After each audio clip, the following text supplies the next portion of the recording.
베스, 이번 공연이 몇 회째지? 새삼스럽게 그걸 왜 물어? 자네가 더 잘 알고 있잖아. 그렇지. 그런데 말이야, 이제 그만 내리고 다른 작품을 한번 준비해볼까? 아니면 맥베스는 그대로 하고 중간에 소품 하나 더 공연하든지. 왜? 운영하기가 힘들어? 하긴 일주일에 한번 올리는 공연으론 수입이 넉넉할 리 없지. 베스, 우리가 잘 먹자고 연극하는 거 아니잖아. 근데 여유 있는 시간이 많아 긴장도가 떨어지는지 스태프들도 좀 느슨해진 눈치야. 잘 달리는 말도 가끔은 채찍이 필요한 법이야. 어떻게 생각해? 덕부, 광고 출연을 두고 애들로 말하는 것 같군. 그거 나한테 사소한 작업에 지나지 않아. 내 얼굴 좀 팔았다고 맥베스가 지장을 받는다면 당장 그만둘 수 있어. 베스, 화내지 마. 자넨 충분히 잘하고 있어. 배우가 배고플수록 무대는 살아난다는 말도 이젠 흘러간 옛 노래야. 그런데 막을 처음 올렸을 때가 자꾸 그리워지는군. 무대에 집중하느라 우리 모두 일상도 있고 몰도 했잖아. 극과 자신이 일체감을 느낄 정도로. 덕후 그 말에 나도 배우야. 누구보다 무대를 사랑하는 연극 배우라고. 안녕하세요. 클라우디아입니다. 오늘은 문성수 작가의 작품 나 아닌 나 준비했습니다. 오늘 소설에서는 내 삶의 가치를 어디에 두느냐 고민하는 주인공을 만날 수 있는데요. 소설에 대한 이해는 자신이 처한 상황에 따라 서로 다를 수 있죠. 여러분이라면 어떤 선택을 하게 될까요? 지금부터 작품 속으로 함께 들어가시죠. 나 아닌 나, 문성수. 회색 벽돌로 쌓은 담은 마치 일렁이는 파도처럼 수많은 물구비를 이루며 길게 이어졌다. 멀리서 보면 마치 메비우스 띠를 이어놓은 것 같다. 담을 따라 한동안 걷다 보면 벽처럼 여겨졌던 담장이 서서히 기울어져 길이 되었다가 다시 반대편에서 일어서며 허공을 휘감아 돌 때마다 묘한 공간들이 만들어지곤 했다. 그곳 안에서는 여기가 담장이 아닌지 밖인지를 도무지 분간할 수 없다. 분명 오른편에 두고 걸었던 담장이 어느새 왼편에 와 있고 길처럼 누웠던 담장이 벽처럼 앞을 가로막기 때문이다. 휘어진 담장이 만든 공간은 들어갈 문도 없고 나올 문도 없어 하늘로 열려 있다. 결국 벽돌담은 안과 바깥을 나르는 경계가 아니었음이 분명해졌다. 날이 저물어 어두워졌다. 담장을 따라 걷다가 만난 첫 번째 공간에는 연극이 상연되고 있었다. 부드럽게 휘어진 벽을 무대의 배경으로 배우들이 분주하게 움직였다. 유일한 통로처럼 열려있는 하늘에서 쏟아진 별빛이 무대 위를 밝혔다. 내가 주연을 맡은 연극 맥베스의 일막이 끝나가고 있었다. 발걸음이 어디를 향하든 그 소리를 듣지 마라. 들으면 내가 하려는 일을 돌마저 겁에 질려 소리 지르고 이 시각에 어울리는 이 무서운 정막을 깨어버린다. 마녀들의 예언에 따라 덩컨왕을 암살하고 왕자에 오르기 위해 성으로 잠입하던 맥베스의 독백이 귀를 울렸다. 연극 맥베스는 그간 계속되는 흥행 실패로 좁배기로에 섰던 우리 극단에게 5년 가문 끝에 내린 담비 같은 기회를 가져다 주었다. 공연이 끝날 때마다 관객들은 열광했고 이어진 평단의 호평은 나에게도 화려한 옷을 입혔다. 상연이 거듭될수록 물오른 연기, 그 절정은 어디인가? 라는 신문기사도 찬사를 거들었다.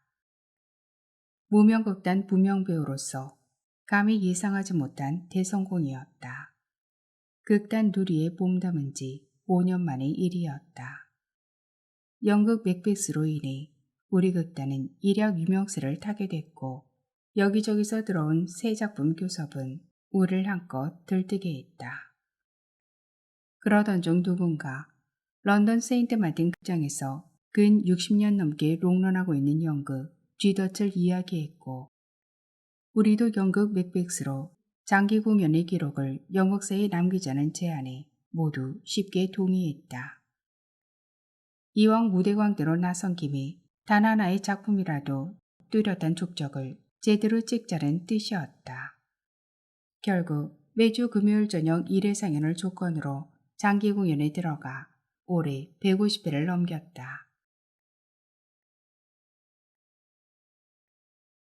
나는 1막이 끝나 어두워진 무대를 뒤로하고 담장을 따라 걸었다. 연극을 시작하게 된 지난 고등학교 시절이 뒤따라왔다.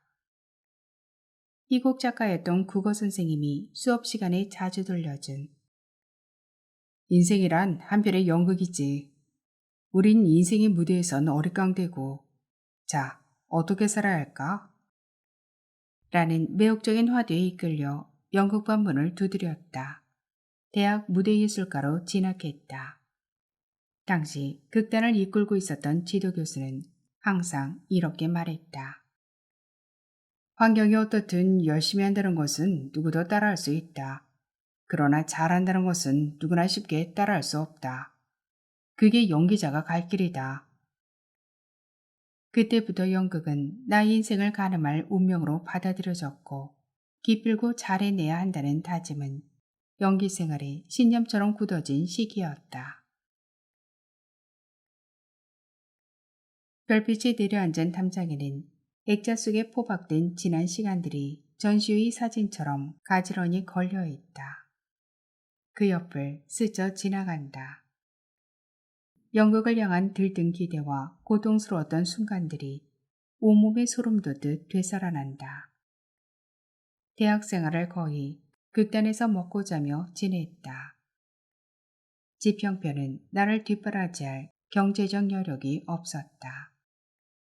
아버지의 분노도 가라앉을 기미가 보이질 않았다. 1년을 한벌옷으로 뒹굴고 다녀도 나는 무대를 신성한 재단처럼 섬겼다. 내 몸보다 더 깨끗하게 무대를 쓸고 닦았다. 그러면서 스포트라이트 조명을 받고 무대 위에 서 있는 나를 항상 꿈꿨다. 그 후 나이 40이 다 되도록 결혼도 뒤로 미룬 채 오직 연극만을 위한 열정으로 젊음을 살았다. 처음 배역을 맡아 공식 무대에 섰던 감격이 담장에 걸려있다. 유진온일의 단마크 긴 귀양 항로에서 드리스콜 역을 맡았다. 벌써 30년 전의 일이다. 이어 정식 데뷔한 지 4년 만에 오셀로의 이하구 역으로 그해 처음 개최된 연극대전에서 우수연기상을 수상했다. 당시의 환희도 담장에 영광스럽게 걸려있다. 그때 읊었던 대사가 생생하게 되살아난다. 아, 명성이란 어리석고 아주 헛된 짐이며 자주 공로도 없이 얻었다가 까닭없이 잃어버리는 거랍니다. 그래도 나는 이하구 역을 누구보다 잘 해냈다고 자부했다. 그 행운은 극단 누리에서 맥베스로 이어져 롱런에 성공하고 있다. 담장이 기울어져 길이 되었다가 다시 비스듬히 일어나 휘어진 공간에 이르자 낯익은 술집의 내부가 비춰진다. 공연이 끝나면 언제나 뒤풀이 장소로 이용하던 누리극장 근처의 주점이다. 맥더프, 뱅크와 말콤이 둘러앉은 식탁 위엔 벌써 소주 6병이 비워져 있다. 장기 공연에 돌입하면서부터 우린 맡은 배역의 이름으로 평상시 호칭을 대신했다. 팔짱을 끼고 앉은 그들의 표정은 어두웠다. 무거운 분위기였다. 베스 형은 또 어디 간 거지? 공연을 마치자마자 뭐에 홀린 듯 사라지니 말이야. 요즘 공연이 2시간을 넘기지 못하니 템포가 빠르다는 걸 본인도 잘 알고 있을 텐데. 왜 그렇게 쫓기듯 서두르는지 몰라. 소주잔만 들여다보며 만지작거리던 말콤이 말했다. 관객들 반응도 예전 같지 않아. 우린 그걸 동물적 감각으로 느낄 수 있잖아. 객석이 살아있어야 다음 무대도 살 수 있는 거야. 그런데 맥백스가 맥이 빠져 있는데 어떻게 이미지 감정이 전달되겠어? 에로큐션이 무너지는 걸 자주 느껴. 모두 동의한다는 듯 고개를 끄덕였다. 벤쿠어는 한숨을 길게 내쉬었다. 그런데 베스형의 광고를 몇 번 찍고 나더니 사람이 달라진 것 같지 않아요? 뭐랄까? 평생 그렇게 소탈했던 사람이 좀 근엄해진 것 같기도 하고. 나만 그렇게 느꼈나? 도피 형은 어떻게 생각해? 극단노인 벤코는 서로 짐작하면서도 함부로 어쩌지 못한 환부를 향해 자신이 칼을 대겠다며 작정한 듯 말했다. 이젠 참을 수 없다는 표정이 역력했다. 맥더프의 얼굴이 심하게 일그러졌다. 예술은 척박한 대지 위에 피는 꽃. 영국쟁이 배에 기름이 끼기 시작하는 순간 영혼은 사라지는 거야. 그런 선배들 많이 봤잖아. 베스가 광고로 돈 좀 벌었다고 시기 질투해서 하는 말은 아니야. 그들 모두 굳은 표정으로 말없이 술잔을 비웠다. 나는 애써 그곳을 외면하고 싶어 담장을 따라 걸어 나왔다. 이어질 그들의 대화 내용은 충분히 짐작할 수 있었다. 극단 놀이를 결성한 이후 우린 언제나 생사고락을 함께한 동지였다. 흥행의 연거푸 실패에 해체 위기에 빠졌을 때도 우린 반듯한 물건 하나 만들 수 있다는 간절한 열망으로 똘똘 뭉쳤다. 노동반 막일까지 해가며 무대를 준비했고 심지어 덕후는 자신의 단칸방 전세금을 빼내 막을 올린 적도 있었다. 그런데 내게 접근한 한 여인의 출연으로 그간 견고하다고 믿어왔던 연극 정신에 금이 가기 시작했다. 그들이 아니라 내가 그랬다는 것이다. 연극 맥베스 100개 기념 공연을 성황리에 바쳤던 날 무대 뒤 의상실로 말쑥한 양복 차림의 웬 사내가 나를 찾아왔다. 종종 꽃다발을 든 여성 팬들의 사인 공세는 경험한 적이 있지만 젊은 남성의 경우는 드문 일이었다. 그는 정중하게 인사를 한 후 꼭 뵙고 싶어 하는 분이 이걸 전하라고 하셨다며 반으로 접은 쪽지를 내밀었다. 거기엔 이렇게 쓰여 있었다. 무대에서만 5차례 배웠습니다. 밖에서 뵐 수 있는 영광이 제게 주어질 수 있을까요? 직접 손으로 쓴 글씨체가 무척 정갈하다는 인상을 받았다. 순간 당황스러워 머뭇거리자 그는 꼭 모시고 오라는 엄명을 받았다며 차를 밖에 대기하고 기다리겠노라고 덧붙였다. 그가 나간 후 잠시 멍한 상태로 있었다. 그러나 한 번도 경험해보지 못한 어떤 호기심이 피어오르면서 이내 머릿속은 그 연기로 가득 차버렸다. 마땅히 동료들과 함께 뒤풀이 축하연을 가져야 했지만 나는 양해를 구하며 그들이 짓는 의아한 표정을 뒤로하고 극장을 나왔다. 밖에는 붉은색 마이바흐 벤츠가 대기하고 있었다. 젊은 사내는 나를 뒷좌석으로 안내하고는 차를 출발시켰다. 차 안에 가득한 라벤더 향이 후각을 감미롭게 자극했다. 어디로 가냐고 묻지 않았다. 지나칠 정도로 정중한 젊은 사내의 침묵도 그랬지만 그때 나의 의식은 어떤 불온한 상상과 호기심이 서로 뒤엉켜 뒤죽박죽 상태였기 때문이었다. 마른 침을 잡고 삼키는 동안 차는 시내를 관통하는 터널로 진입했다. 주황색 나트륨 조명이 빠르게 다가와 온몸을 계속 훑어 지나갔다. 곧 터널을 빠져나온 차는 강변 언덕길로 올라갔다. 어둠이 내려 고즈넉한 분위기를 자아내는 고급 주택가를 지나 수목으로 둘러싸인 3층 건물 앞에 도착했다.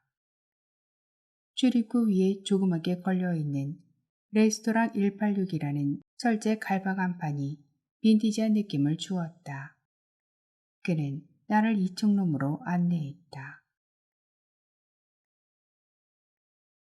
강변 시가지에 오색 불빛이 내려다 보이는 정면 유리를 배경으로 한 여인이 서 있었다. 그녀는 내가 들어서자 화사한 표정으로 악수를 청하며 나를 반겼다. 영광이에요. 무대 위의 황제를 이렇게 누추한 곳에 모셔도 될지 몰라. 라며 식탁 의자에 앉기를 권하는 사이 젊은 사내는 그녀에게 깍듯이 인사한 후 룸을 나갔다.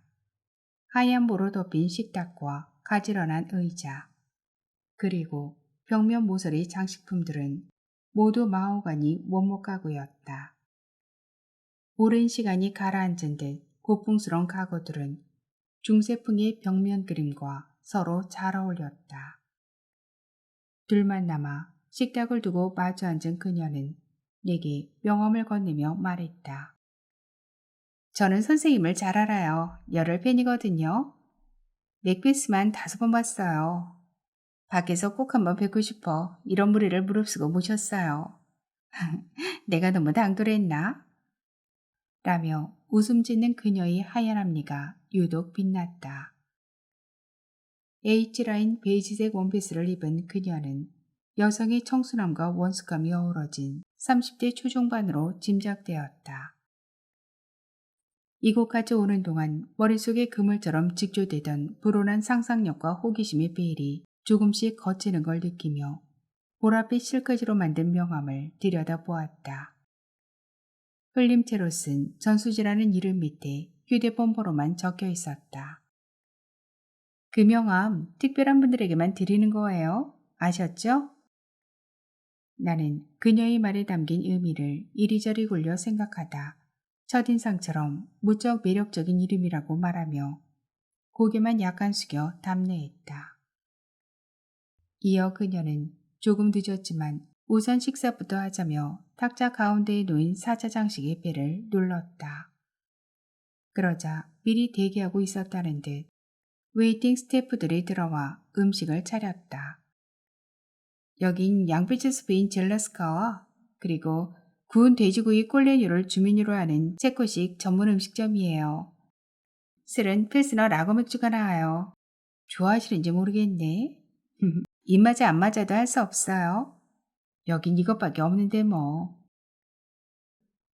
식사하는 동안 순두부찌개를 놓고 소주를 나누어 마시던 동료들이 자꾸 떠올랐지만 화제를 이끌어가는 그녀의 유려한 말솜씨와 여유 있는 명랑함에 그들을 쉽게 잊을 수 있었다. 감미로웠던 그녀와의 첫 만남을 기억하며 걷는다. 교교한 달빛이 담장에 부딪혀 환하게 부서진다.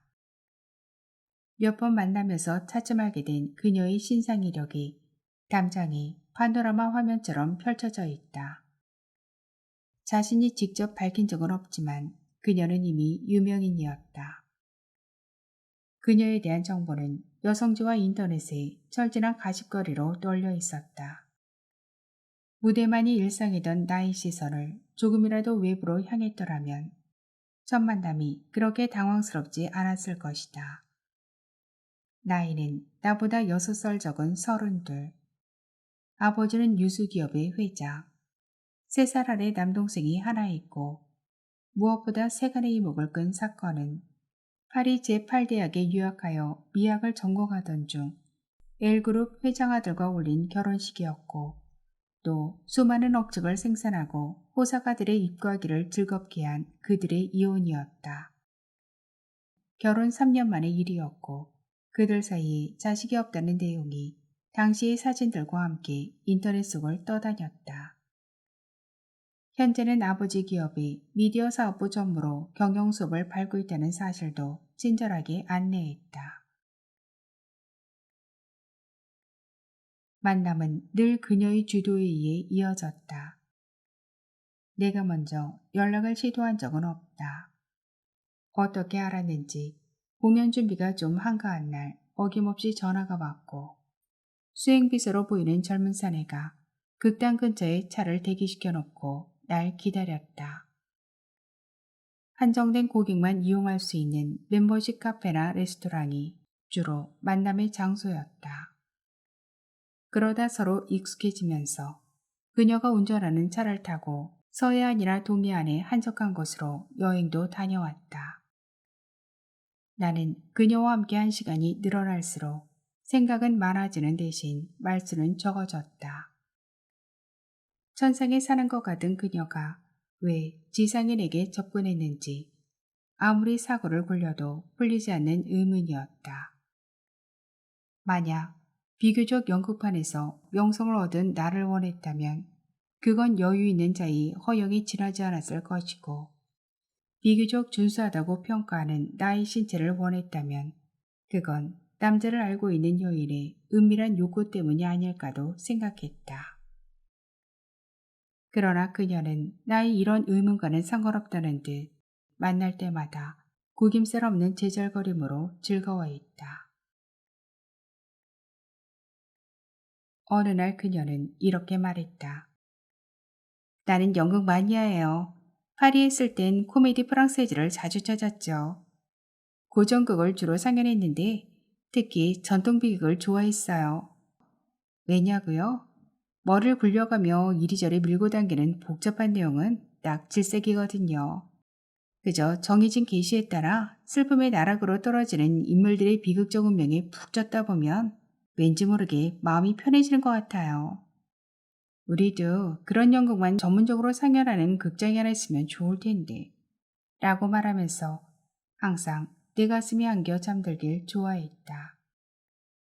평상시는 자유로운 영혼처럼 도무지 거칠 게 없었던 그녀에게도 아마 말 못할 무슨 사연이 있을지도 모른다는 짐작을 하곤 했지만 나는 애써 그것을 알려고 묻지 않았다.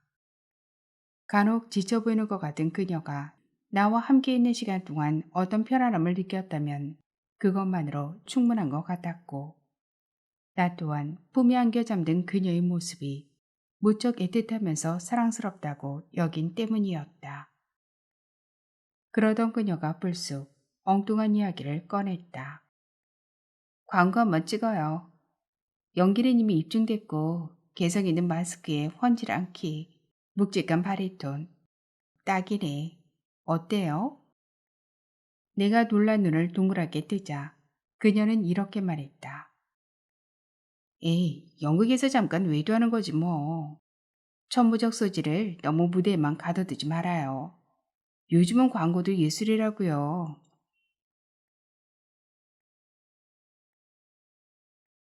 담장의 길로 누웠다가 급하게 휘어진 조그만 공간에 극단 사무실 안이 비춰진다. 덕후와 나, 둘이서 이야기를 나누고 있다. 베스, 이번 공연이 몇 회째지? 새삼스럽게 그걸 왜 물어? 자네가 더 잘 알고 있잖아. 그렇지. 벌써 4년을 넘겼군. 그런데 말이야, 이제 그만 내리고 다른 작품을 한번 준비해볼까? 아니면 맥베스는 그대로 하고 중간에 소품 하나 더 공연하든지. 왜? 운영하기가 힘들어? 하긴 일주일에 한번 올리는 공연으론 수입이 넉넉할 리 없지. 베스, 우리가 잘 먹자고 연극하는 거 아니잖아. 근데 여유 있는 시간이 많아 긴장도가 떨어지는지 스태프들도 좀 느슨해진 눈치야. 잘 달리는 말도 가끔은 채찍이 필요한 법이야. 어떻게 생각해? 덕후, 광고 출연을 두고 애들로 말하는 것 같군. 그거 나한테 사소한 작업에 지나지 않아. 내 얼굴 좀 팔았다고 맥베스가 지장을 받는다면 당장 그만둘 수 있어. 베스, 화내지 마. 자넨 충분히 잘하고 있어. 배우가 배고플수록 무대는 살아난다는 말도 이젠 흘러간 옛 노래야. 그런데 막을 처음 올렸을 때가 자꾸 그리워지는군. 무대에 집중하느라 우리 모두 일상도 있고 몰두했잖아. 극과 자신이 일체감을 느낄 정도로. 덕후 그 말에 나도 배우야. 누구보다 무대를 사랑하는 연극 배우라고. 담장을 따라 걷는 길에 어둠이 짙게 내렸다. 구름이 몰려들어 별빛을 가렸다. 나는 정말 연극 배우인가? 라고 묻는 마음은 무거워진 밤하늘과 닮아 있었다. 덕분은 분명 내가 예전의 내가 아님을 직감하고 있는 듯 했다. 그랬다. 그녀의 집중하는 시간이 길어질수록 그간 생명처럼 여겼던 무대가 잠시 나에게서 물러나는 것은 사실이었다. 그만큼 나는 그녀와의 만남에 한껏 들떠 있었다. 나에게도 이런 면이 있었나 싶을 정도로 그녀에게 빠져 있었다. 그렇다고 그녀와의 결혼을 가정한 불순한 꿈을 꾼 적은 없었다. 그녀는 구속받는 생활을 극도로 싫어했고 그것은 나 역시 마찬가지였다. 다만 기업을 경영하는 그녀의 사회적 태도는 어땠는지 모르겠으나 둘만의 시간에서 보인 그녀의 천진한 언행은 애써 꾸미지 않은 순수함으로 다가와 나를 즐겁게 했다. 관계가 깊어지면서 차츰 그녀에 대한 그리움이 나를 점령해 갔다. 그것은 연극을 통해 느낄 수 있는 미적 혼혈과는 다른 사람에 대한 사랑의 연락이었다. 광고를 한번 찍자고 말한 지 얼마 지나지 않아 그녀는 거의 일방적으로 광고 전문 기획사인 아르테 엔터테인먼트 소속 에이전시 한 명을 나에게 소개했다. 모든 것을 다 이야기해 놓았으니 무조건 그의 안내를 따르기만 하면 된다고 했다. 권위에 못 이겨 에이전시와 만나 계약서에 사인을 하자 그는 나를 데리고 로데오 거리로 갔다. 거기서 키톤 테일러라는 간판이 양복점으로 들어가 이탈리안 스타일 슈트 3벌을 맞추고 색깔에 맞는 셔츠와 넥타이도 주문했다. 잉글에 있는 슈즈 사롱에서는 검정색 구두와 갈색 계통의 멜로 구두 그리고 월러 구두를 샀다. 모든 것이 에이전시의 일방적인 선택이었다. 난생 처음으로 그런 것을 경험하는 내가 당혹스러움을 감추지 못하자 그는 말했다. 안심하세요. 보셔서 아시겠지만 우린 이런 일의 전문가입니다. 척 보면 어떤 스타일과 컬러가 어울릴지 계산이 금방 나옵니다. 선생은 연극에 정평이나 있지만 나도 이 바닥에선 솜씨 좋은 에이전시로 통합니다. 양복이 완성되는 대로 촬영을 준비하겠습니다.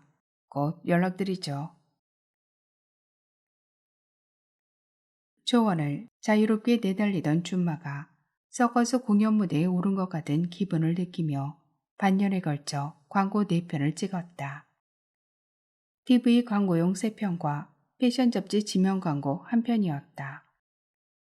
나는 광고 속에서 고서가 빽빽하게 꽂힌 서가에 기대어 고상한 포즈로 커피를 마셨고 건강식품 기능을 많이 먹어 더욱 건강해진 표정으로 약병을 들고 있었고 감미로운 음악과 함께 구불구불한 해안길을 달리는 외제차의 운전석에 앉아 있었다.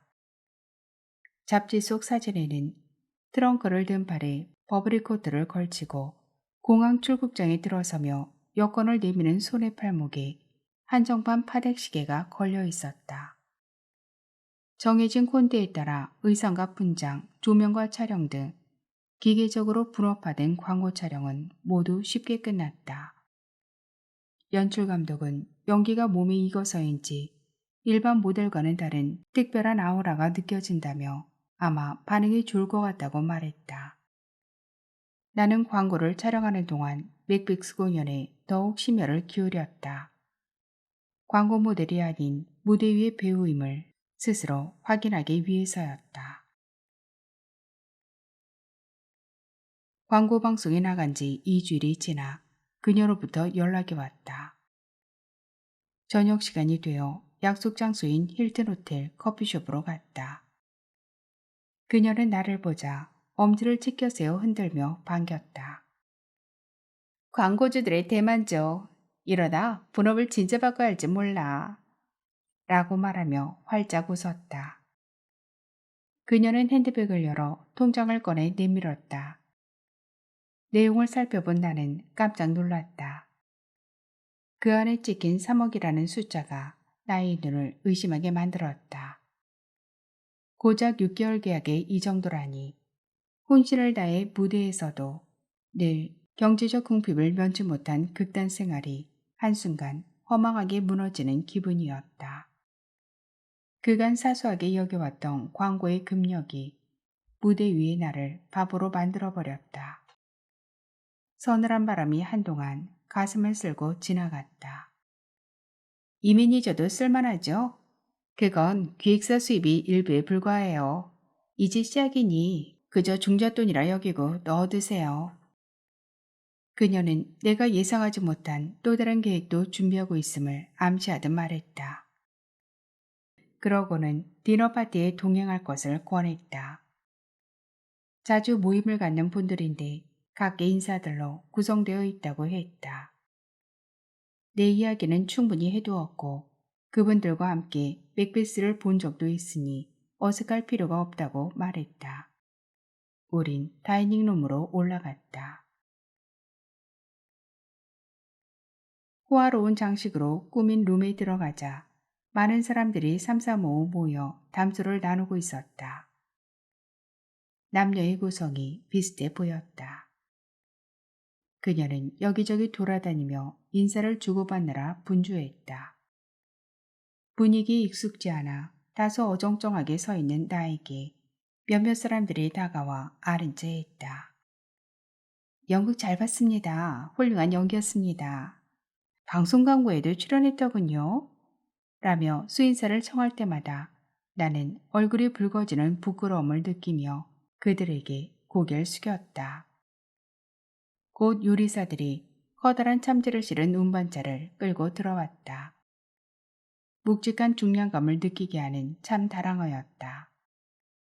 긴 회칼을 든 셰프가 인사를 한 후 해체를 시작하자 사람들은 앞으로 모여들어 그 과정을 지켜보았다.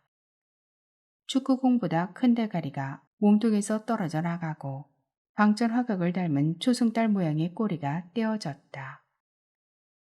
두 사람이 협업하여 몸통을 세로로 나누어 등뼈와 갈비뼈를 걷어내는 동안 다른 이는 입이 벌어진 대가리 부분을 손질했다. 참치는 대만에서 급히 공수해온 것이고 그것 때문에 오늘 디너 모임을 갖게 된 것이라고 그녀가 귓속말로 전했다. 헤드 셰프는 토막낸 부분들을 들어올려 각 부위별 명칭을 설명했다. 해체 시연이 끝나자 사람들은 원형 테이블로 돌아가 앉았다. 이어 여 종업원들은 부위별로 알맞게 담긴 회 접시를 부지런히 나르며 잔에 와인을 채웠다. 그들은 맛을 음미하듯 오래 씹으며 담소를 나눴다. 나는 그녀에게 왜 저들은 이 비싼 회를 저렇게 조금씩만 먹느냐고 조그맣게 물었다. 그녀의 대답은 간단했다. 빈자리를 남겨두는 거죠. 그래야 언제든 또 채울 수 있으니까요. 영국 속에서나 경험할 수 있는 호사스러운 만찬을 그들은 현실 속에서 쉽게 즐기고 있다는 사실에 놀랐다. 그날 밤 그녀는 내게 말했다. 오늘 모인 분들은 잠자는 동안에도 돈 들어오는 방법을 궁리하는 사람들이라고. 나는 심하게 나를 자책할 수밖에 없었다. 꿈에서까지 연극에 매달리던 시절이 요즘은 오래된 옛날처럼 느껴졌기 때문이었다. 간혹 터진 구름 사이로 고개를 내밀던 달이 서쪽으로 많이 기울어졌다. 얼마나 걸었는지 다리가 몹시 피곤하다. 벽으로 섰던 담장이 어느덧 길이 되어 누웠다가 다시 반대편으로 일어서며 휘어져 감긴 곳에 공간이 만들어졌다. 누리극단 연극실이 그 안에 비친다. 덕부와 뱅코 그리고 말콤이 그곳에 있었다. 확실히 베스 형이 변했어. 예전의 그가 아니야. 우릴 대하는 태도도 그렇지만 왠지 낯선 사람이 무대에 선 것 같은 느낌이 자주 들어. 말콤이 혼잣말로 중얼거렸다. 지난 공연도 마찬가지야. 대사를 따라가느라 허둥대는 그런 모습을 본 적이 없었는데 말이야. 독백장면은 그럭저럭 넘어간다고 쳐. 그런데 특히 덕부영을 상대하는 장면에 이르면 왜 그렇게 말과 행동이 겉도는지 곁에 있는 내가 더 불안해질 지경이야. 도대체 요즘 뭐에 빠져 있는 거야? 영화나 광고 촬영은 리테이크가 가능하지만 영국행이란 무대에서 순간적으로 사라지는 예술이란 걸 본인도 늘 강조해왔잖아. 뱅코는 화가 나 있었다. 아무래도 막을 내리든지 대역을 찾아야 할 것 같군. 베스는 당분간 무대로 돌아올 것 같지 않아. 왜 그랬을까? 그는 맥베스처럼 정말 왕으로 살고 싶었던 걸까? 영국밖에 모르던 그가. 아, 모를 일이야. 덕분은 침통한 표정으로 말했다. 막을 내리다니 우리가 어떻게 해서 지금까지 끌고 왔는데 오직 맥백스를 위해 우리 생활 전부를 바쳤잖아요. 어떤 경우에서도 그런 일은 상상할 수 없어요. 뱅고가 결연한 표정으로 소리 높여 말하자 덕부와 말콤은 힘없이 고개를 끄덕이며 동의했다.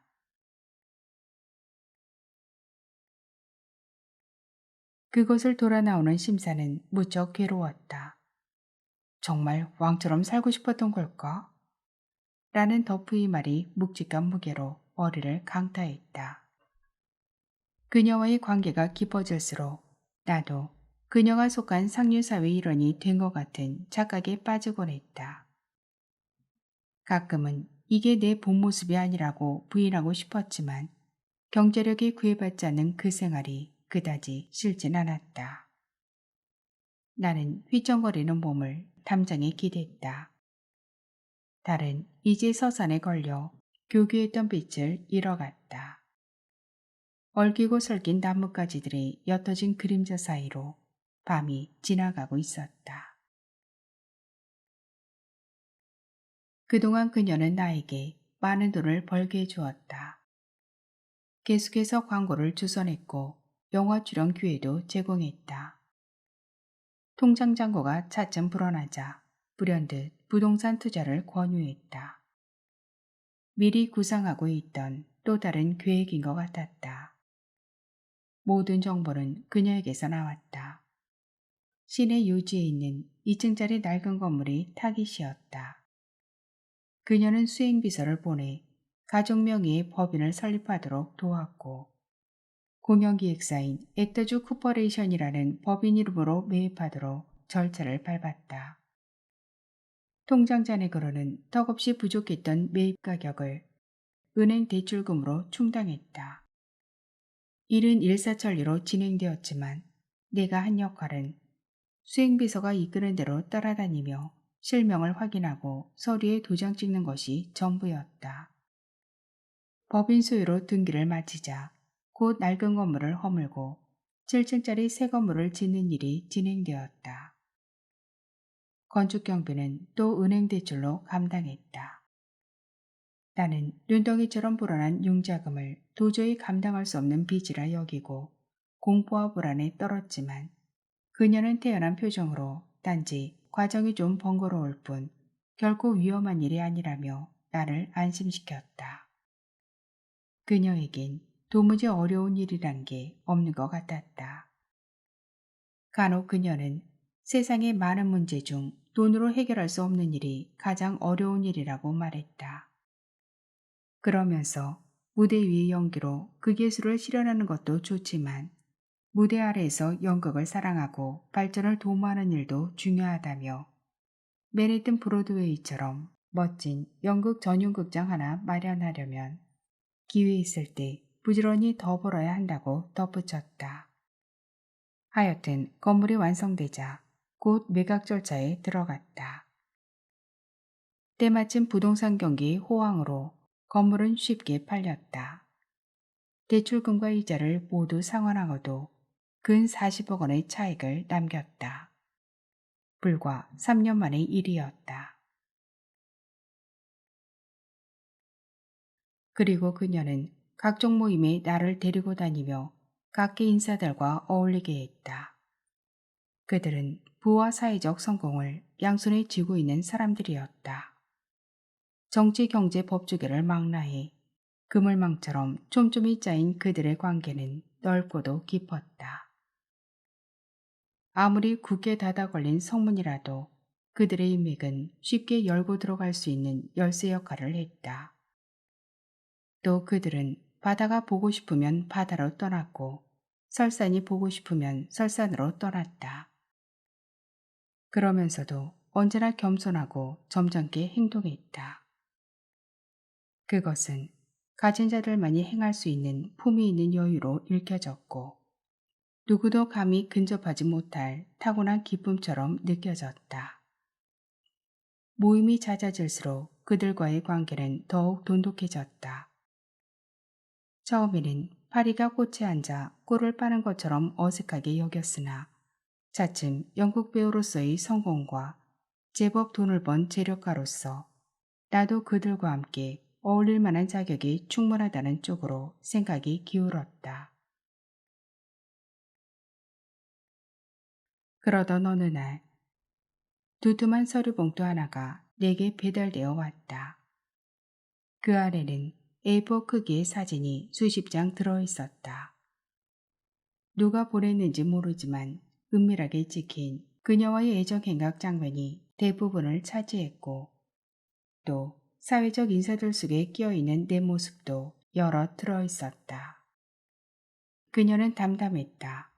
흔히 있을 수 있는 파파라치 소행으로 보이는데 자신은 이런 일에 별 신경을 쓰지 않는다고 말했다. 결혼과 이혼 과정에서 이미 수차례 경험한 바가 있다고 했다. 그러나 나는 조금 달랐다.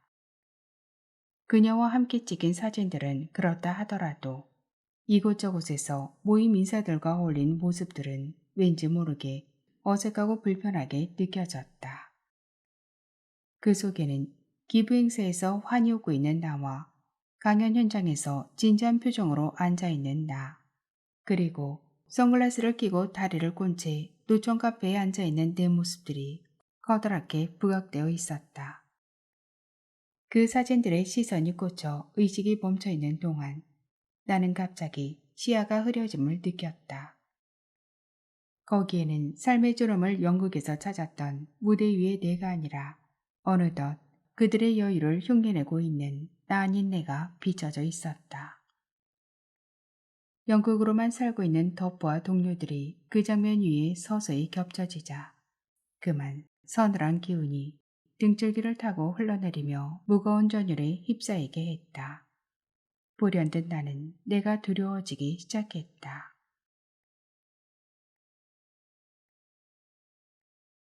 다른 서산을 넘어가고 동력 하늘이 희끄무레하게 밝아왔다. 담장이 휘감아 돌면서 만든 공간에 무대가 비춰졌다. 영국 맥백스가 대단원을 치닫고 있었다. 순간 나는 이곳이 어제 저녁에 출발했던 바로 그 장소임을 깨닫고는 놀랐다. 밤으로의 긴 여정은 담장을 따라 돌고 돌아서 시작과 끝이 하나로 이어진 그곳에 다시 도착했음을 알았다. 무대에서는 맥더프가 백베스를 죽이기 위해 찾아 헤매는 오막이 연출되고 있었다. 폭구나 얼굴을 보여라. 내 칼을 맞지 않고 네 놈이 살해된다면 아내와 아이들의 망령이 영원히 나를 괴롭힐 것이다. 돈에 팔려 창을 잡은 초라한 용병들은 찌를 수가 없다. 네 놈 맥백스가 아니라면 내 칼날을 망가뜨리지 않은 채 고스란히 다시 칼집에 넣겠다. 저기 네 놈이 쓰렸다. 크게 시끄러운 걸 보아하니 누군가의 대단히 높은 자로 알려진 모양이구나. 운명이여 그를 찾게 해주소서. 그러면 더 이상 애원하지 않겠나이다. 덕부의 울르란 목소리가 내 가슴을 베고 새벽 하늘에 울려 퍼졌다. 칼로 흥한 자, 칼로 망할 수밖에 없다는 맥베스의 운명이 나의 몸을 휘감아 왔다. 맥더프의 칼에 찔려 화려하게 치장된 갑옷이 피로 물든 후에야 연극은 끝이 났고 나는 밝아오른 동력을 향해 고개를 들 수 있었다. 그런데 내가 지난 밤을 정처 없이 걷는 동안 어느 배우의 자살이라는 기사가 인터넷에 떠돌아다닌 모양이었다. 그러자 어떤 이는 분수에 맞지 않는 욕망으로 인생을 삼켜버린 한 인간을 떠올렸고, 또 다른 이는 한때 잘 나가던 영국 배우의 짧은 일생이 한여름밤의 꿈에 불과했다는 안타까운 심정으로 댓글을 달았다. 그러나 그것은 실제 기사가 아니었다. 곧 올려질 연극의 제목이었다.